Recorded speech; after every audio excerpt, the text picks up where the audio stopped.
Welcome back to a special episode of Unscripted, a LeaseLock podcast. My guest for this episode is Sina Shekou, the CEO and founder at Aptly. See, Sina and I sat down during the most recent Retcon conference, and although not officially an AI and real estate-based conference, there was a clear theme. AI is real, it's here, and it's going to improve what we do every day. Sina had some really interesting takes on the advantages of AI over human interaction that I had not considered previously that I cannot wait to share with you. But of course, first, a reminder that the views and opinions expressed in this podcast are those of the individual hosts and guests and do not necessarily reflect the official policy or position of LeaseLock. The content is intended for general informational purposes only and should not be construed as professional advice or endorsements. While we strive to ensure that the content is as accurate and up-to-date as possible, LeaseLock makes no representations or warranties of any kind, expressed or implied, regarding the accuracy, completeness, or reliability of the information discussed.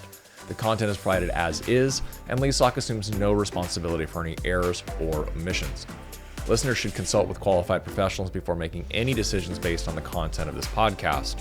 This podcast may include references to third-party sources, which are provided for convenience and informational purposes only. LeaseLock does not endorse or take responsibility for the accuracy or reliability of any third-party content.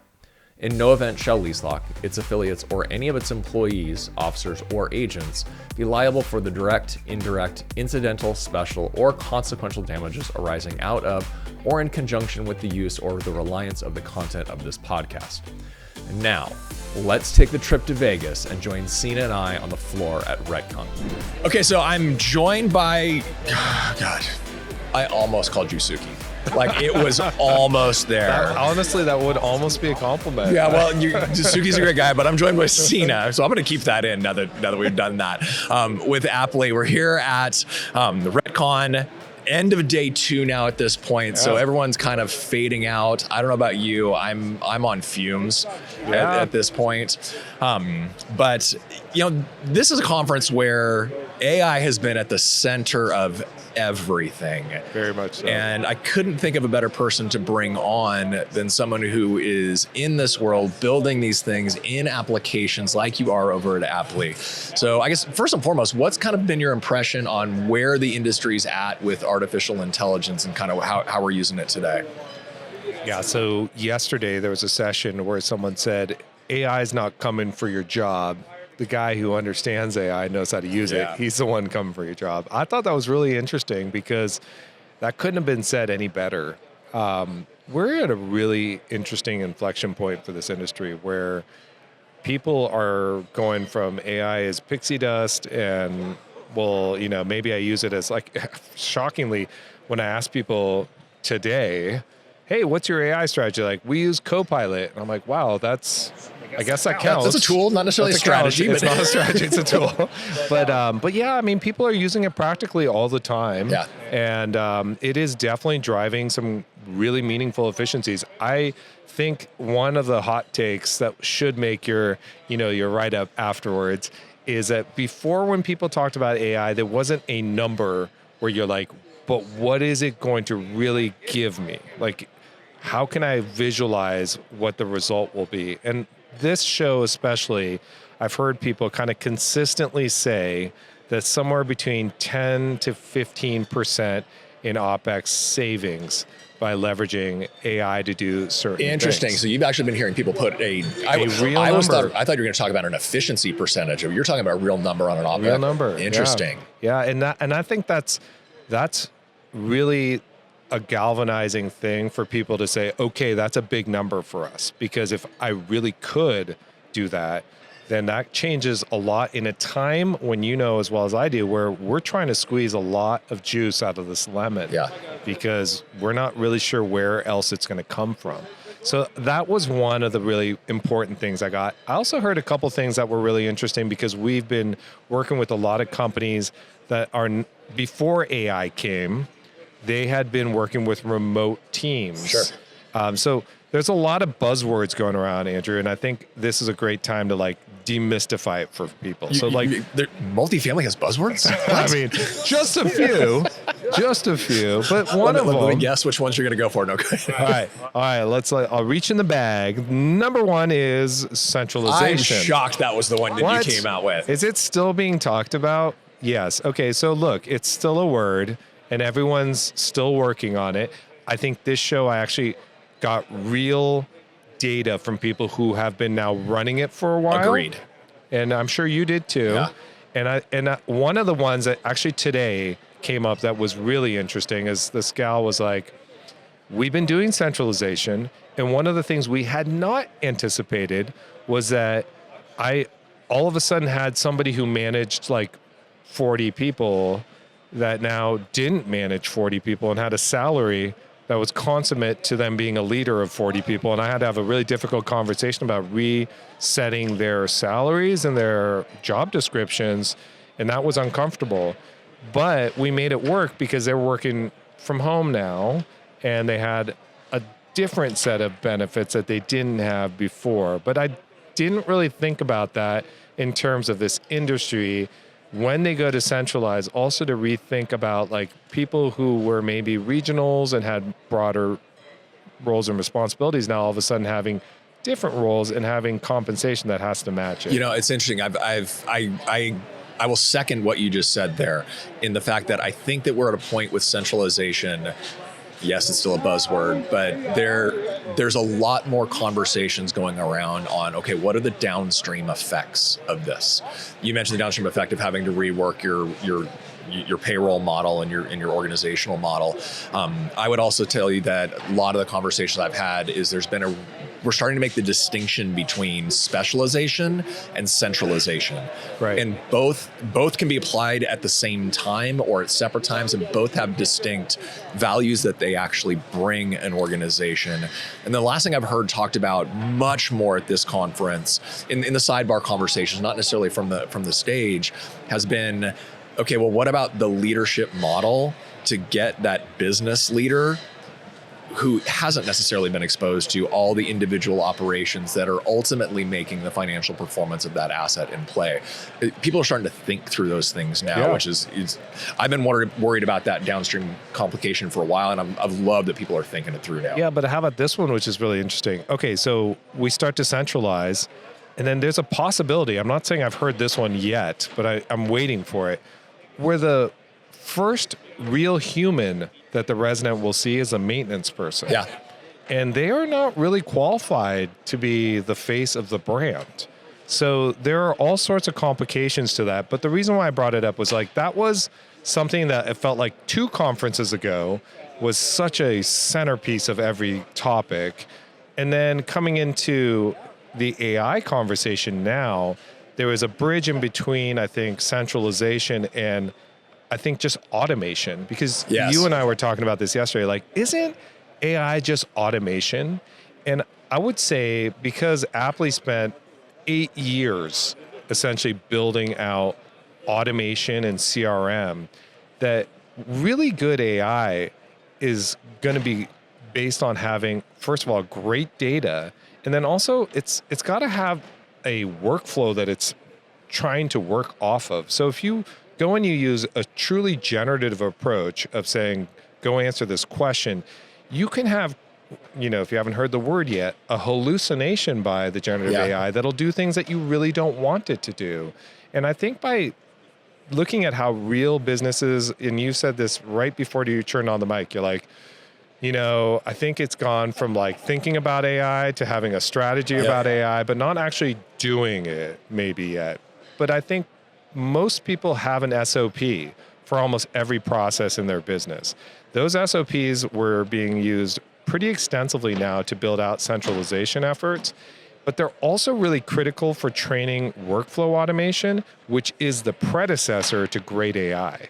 Because if you can build great workflows that have structure around them, the AI is going to be highly effective when it needs to like be generative and start to think and not be so literal. So I think that was one of the great things that I saw happening in the last, I'd say 3 to 4 months, is that people have really embraced the idea of, okay, if we're gonna go from thinking about AI and having a strategy, we better start thinking about like how would we put this into play, and how do I train this thing? What data does it need to have?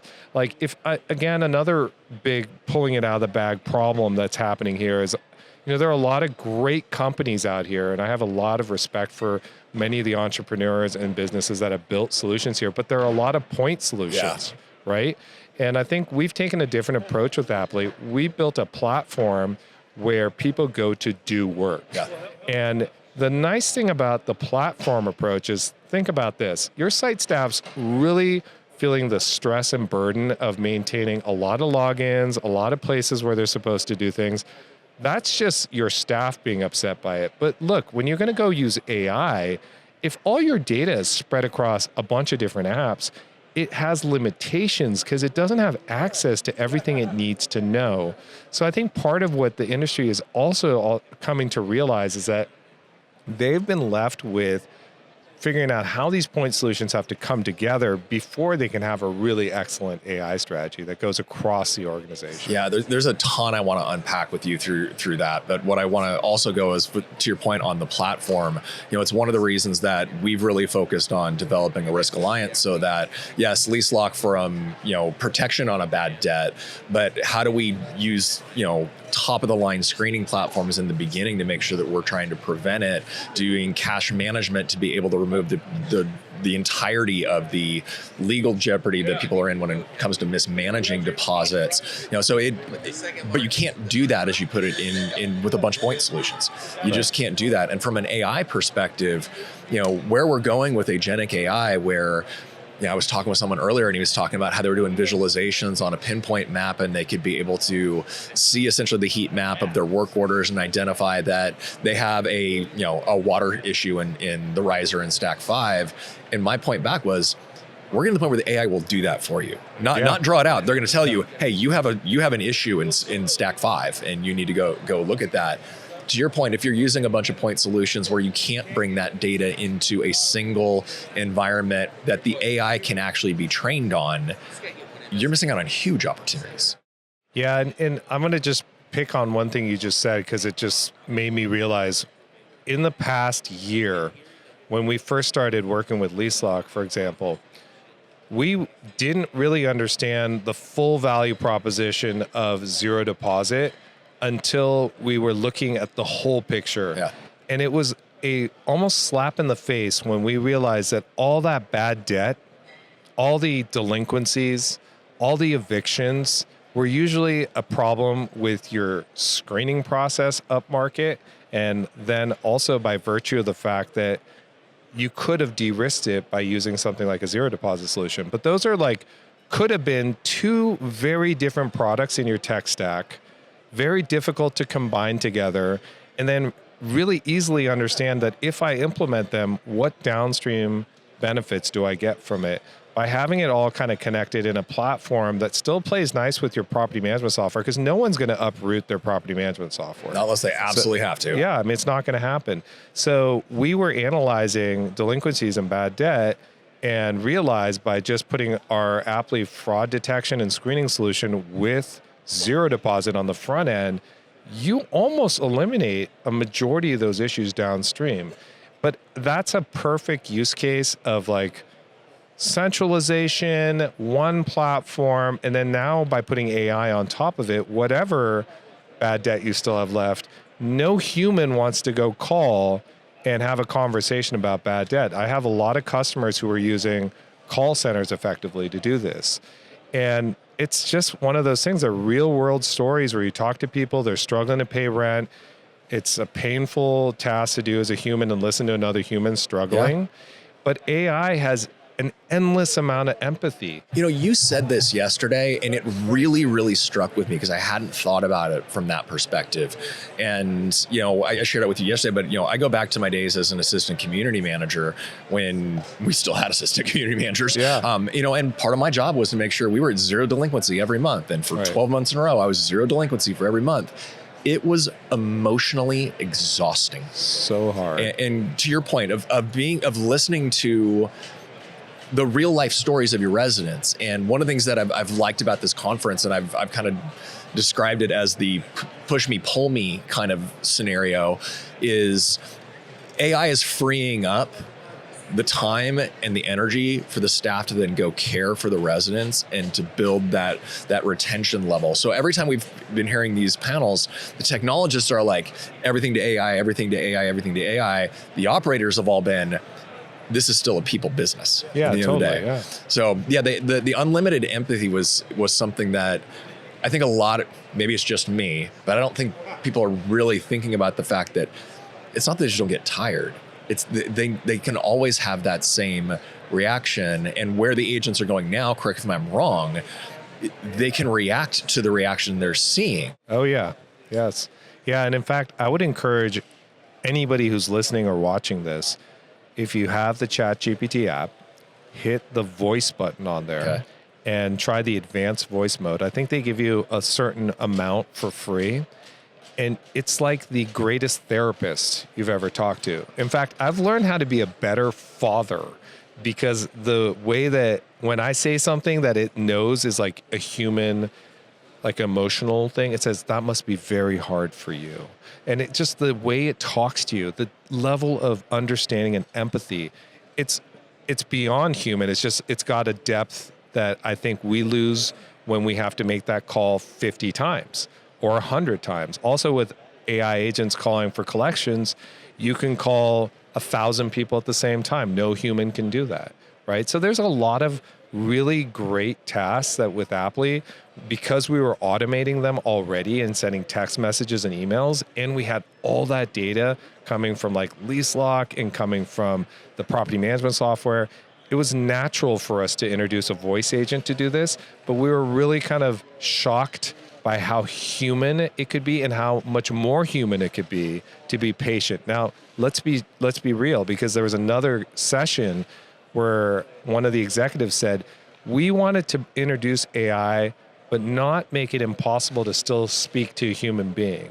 Because people do want to be met where they want to be met. There's some people who will still just hit 0 to want to talk to a human. And I think that's the right approach right now, is to use this as a tool, but still have the humans ready and capable of answering the questions or taking the call if the person needs it and if that's their choice. Yeah, and you go back to all the way back to the beginning of our conversation, and having that ability is something that you've got to prepare for. And you were talking about, the policies and procedures and the SOPs and everything else. One of the things I think that people are taking more serious is taking a look at those and thinking about, are these still applicable and appropriate in 2025 versus in 2015 when we wrote these things, or maybe 2020 when we had to rewrite them all because of COVID? Because what I've heard over and over and over again is, if you train it on bad data, you're going to have bad AI. Yeah, totally. So that's been an interesting approach. And again, thinking about what does that ideal interaction look like?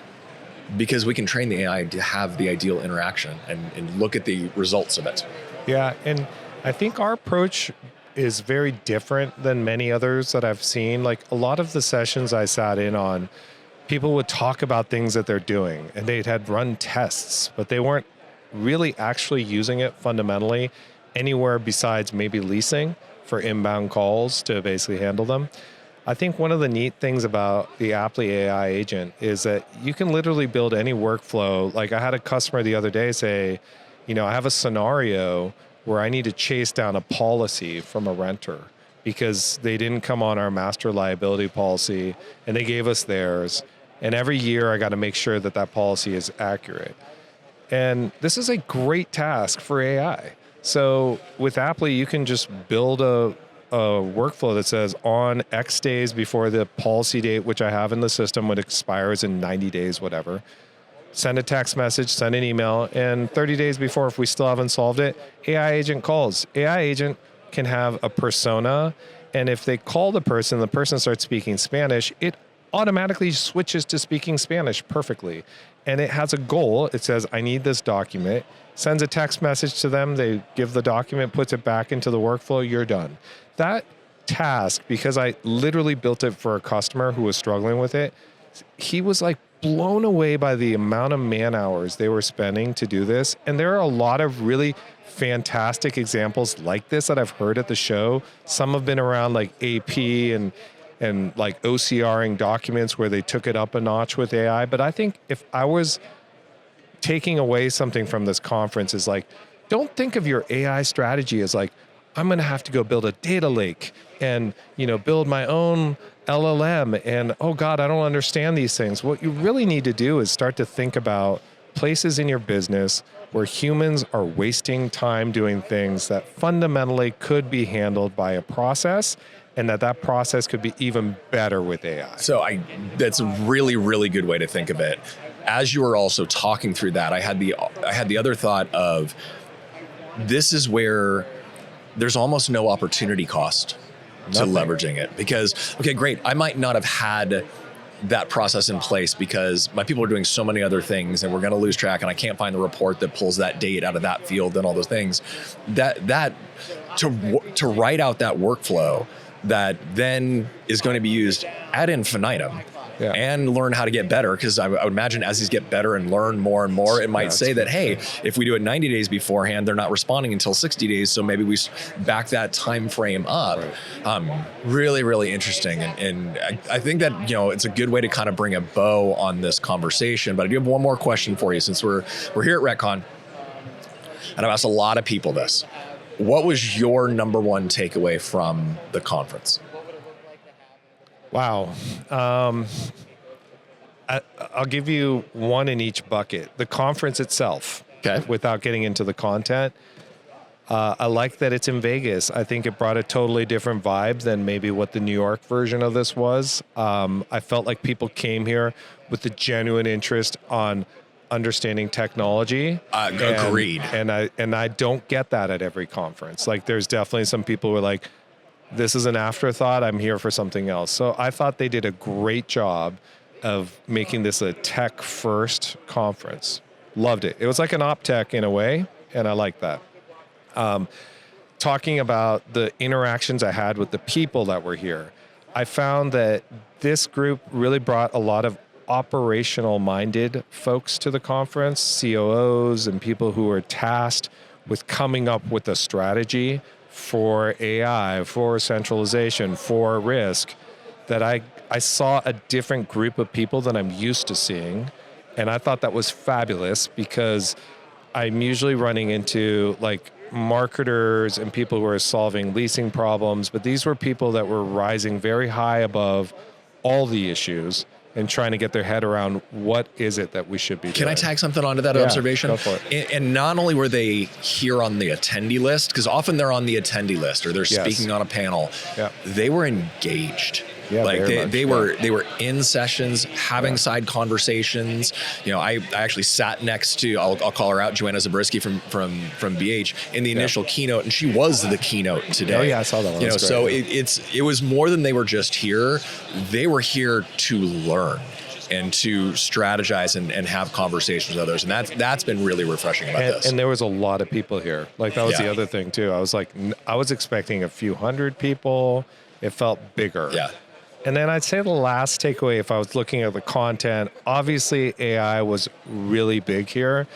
But I think the other thing I kind of got from this is like, this is a churning point, I think, right now. We're at a very important churning point for the industry where it feels like people are ready to go. Like, people are really ready to go. I think but then there's this weird dynamic where I definitely talked to some of the larger operators, like, we're ready to go, but I got to get a lot of people on board. So I do think that there's going to be some more nimble, either fractions of larger operators or managers that are going to just go do something. To your point, like, it doesn't have to be that complicated. We can just start testing things.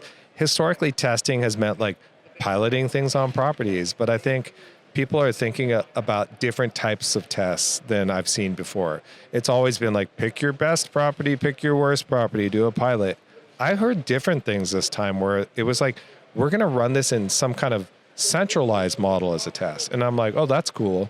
So I do think like my main takeaway is that I felt like there was more angst for doing something sooner, like Q1, Q2. Whereas I think in the past, people were in information gathering mode. I felt a sense of urgency that we need to do this because this is the advantage that I've been looking for. Yeah, I talked to Ian Bingham earlier today, and he hosted a panel that was all about future-proofing your strategy. And what really came out of that one that struck me was, if you're not innovating every 6 months as an operator, you're falling behind now at this point. That's just how fast the technology is moving and advancing. And if you're not in a constant state of evolution, basically, you're falling behind. And this is not of the industry, but a long time ago when I started my tech career, Jason Fried, who was part of 37 Signals Basecamp as his product, I went to a session where he was talking about how he's never built a product where it was like a waterfall of ideas and then it kind of built it and then you let it go and released it all at once. He always iterated. And because he always iterated, he said, we never made one decision we couldn't quickly undo. And that was really important. And he actually used, if you haven't seen the movie, Touching the Void, where the guy he was hanging off the side of a cliff. His friend was holding him with this pickaxe and he was dangling off the side. They were tethered together. And his friend was like, we're either going to both die or I cut the rope. So he cut the rope and his friend falls like in a crevasse, should have been dead, lands on his back, paralyzed, but was alive. And he crawled his way out of the crevasse and then realized that he had to crawl all the way down this massive glacier. And the moral of the story was he kept setting tiny little goals. And then when he got there, he's like, I have a little bit more. I have a little bit more. It feels like that's where we are right now with general technology is like, don't treat it like a waterfall. Have small goals and keep reaching them and iterate. If it was the wrong idea, shift quickly, but learn and fail forward and do it again. Awesome. I appreciate you coming in, Sina. We got a little bit more to go in this thing, but I always appreciate your take and enjoyed you coming on. Thank you for having awesome. me. All right, take care. Thank you for joining us on another episode of Unscripted, a LeaseLock podcast. If you have found the information in this episode, or any other for that matter, beneficial in any way, the best way to support the work we do is to like and subscribe to the channel. That way, you'll be sure to never miss a new episode when they drop.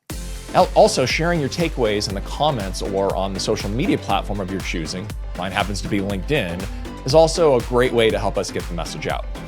Additionally, if you would like to suggest a guest or perhaps be a guest on Unscripted, please head over to leaselock.com/unscripted, where at the bottom of the page you'll find a guest submission form. We would love to help you tell your story. Until next time, make it a great day.